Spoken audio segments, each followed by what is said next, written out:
So my name is Frank Mora. I'm 56 years old. I am by training an academic, a political scientist, and have been in that field for the last 3 decades. And I did spend a little time in Washington in a policy position. As in the case with many people, you're influenced by a mentor, a teacher, of course, in my case, a professor, who saw in me the potential, or someone who he or they felt could have a career as an academic, as a political scientist. Because of my writing skills or research skills, I enjoyed teaching immensely. I started teaching actually right out of school, out of college, local schools, and then Miami-Dade Community College, and then university. So obviously, once some people saw the potential in me, saw that I could do well in that field, I delved into it, fell in love with it, and spent now, as I said, over 30 years as an academic at different types of universities, by the way. I think with us, every day around the dinner table, as a Cuban-American family, I remember vividly my parents talking about Cuba. And of course, Cuba and living in Miami was a political issue, an emotional issue on an almost daily basis. And I always heard my parents talk about the island, the politics, the history. And as you said, I think a lot of my generation, at least, sort of tried to run away from it, almost reject it, because they wanted to be part of a different community, create a different space for them.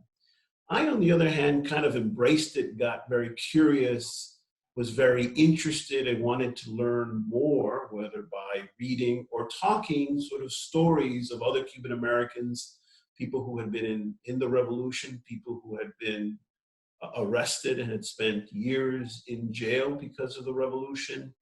And so I took a course in high school on Cuban history that really interested me. So I was, at least initially, one of the few people that I think embraced trying to learn more. Now, people in my generation some time ago have sort of returned back home and now have embraced and want to do all the kinds of things that I wanted to do, and identify themselves very much as Cubans, but at one time they wanted to emphasize more the American than the Cuban part of their identity. So, if I go around anecdotally, as I have and often do, and talk to people about inequality or affordable housing in South Florida, just to name two issues, those not the only two issues, but certainly those are two issues in South Florida, you'd be surprised, or maybe you wouldn't be surprised, at the level of consensus there is that this is a problem across the ideological spectrum, from left to right. There might be differences about how to approach them and who address them, but they all agree that this is a challenge to our community. Okay. But when you insert the issue, you want to then have a conversation about Cuba, right? Then it becomes polarized. Then it becomes the issue of whether you're a socialist or not. And the debates about affordable housing, about inequality, or climate change become politicized. And so I'm not saying that in every circumstance or with every Cuban American, everything is viewed through the Cuban prism. I'm not saying that, because I think a lot of polling shows that Cuban Americans, those who accuse others of being socialists, really care about healthcare, care about affordable housing, care about inequality, right? These are important social issues that people talk about.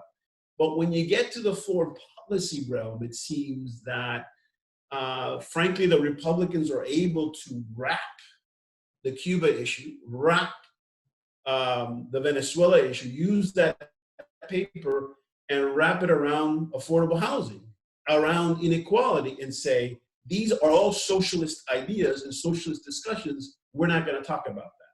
So it does, at times, impede us from having a serious conversation, which is why we then have to make sure that when we're having a conversation about affordable housing, we're just talking about affordable housing.